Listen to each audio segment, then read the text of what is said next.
नमस्कार। आज आमे गोटे बहुत सुंदर रचना विषय कथा हेबा कृष्णचंद्र पाणिग्राहींकर पुष्पपुर रे वर्षावरण। आज्ञा नमस्कार।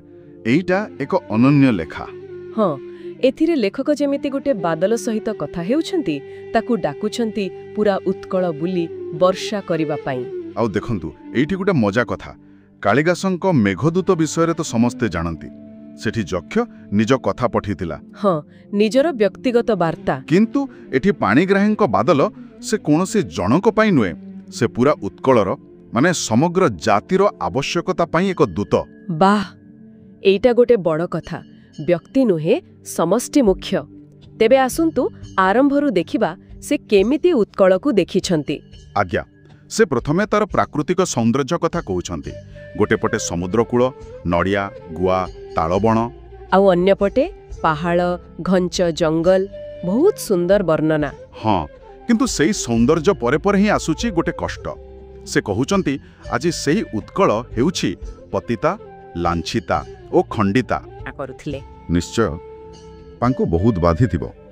गजपतिंक समय, कोणार्कर कारुकार्य आउ तांक समयर वास्तवता, हुए तो किछि राजनैतिक कारण थिबो, अर्थनैतिक अवहेला, से सबु देखि तांक मनरे बहुत दुख थिला।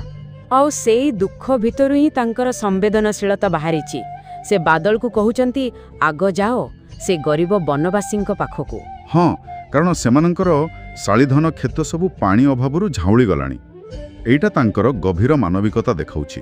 सेमानंकर सरल जीवन, कठिन परिश्रम कथा भी कहिसंती। आज्ञा आउ से वनवासी नारी मानंक कथा केमती कहिसंती देखंतु। सेमानंकर स्वाभाविक सुंदरता, काम करिवार शक्ति, कौनसी कृत्रिमता नहीं। से चाहुचंती वर्षा आसु सेमानंक जीवन पुणी सबुज हेउ।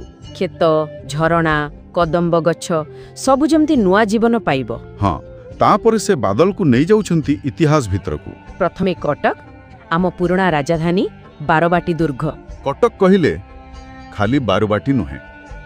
लेखक सूचना देउछंती जे एईटा पाख समय रे भी ज्ञान चर्चार गोटे बड़ जागा थिला।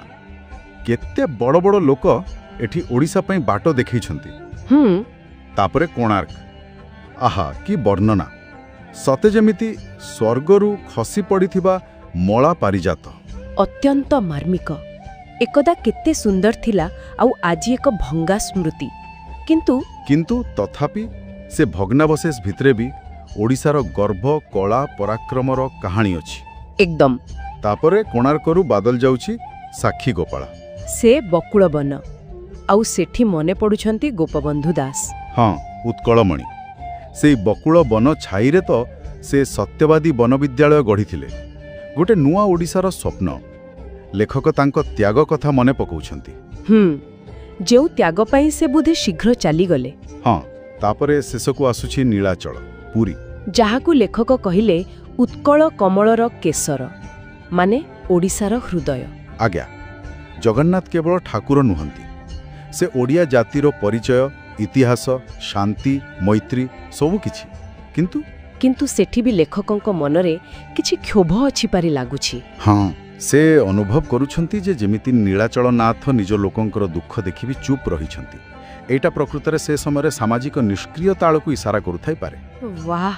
तापरे से संबलपुर, अनुगोल, गंजाम, जयपुर सबु आडे जीवाकू कहउछंती, पूरा उत्कल को सबुज करि देबा पई। आज्ञा आउ शेषरे से जो कथाटी कहिछंती सेटा प्राण को भेदी जाए। को कथा? भागीरथी तीरे बसी पिपासी और रत्नस्तूपरे बसी उपवासी। ओहो, सतरे एते संपद थाई भी आमे गरीब।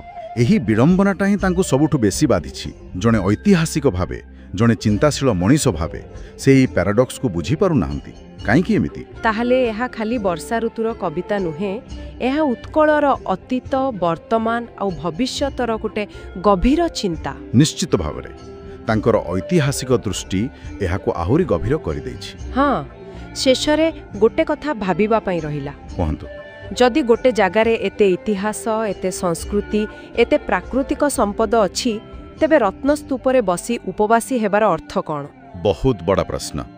आउ एहार प्रकृत उन्नति पई कौन केवल आकाशरू पड़ुथिबा वर्षा यथेष्ट, ना आउ किछि अलग प्रकारर वर्षा, माने किछि सामूहिक परिवर्तन दरकार? ଏଇଟା ଭାବିବାର କଥା।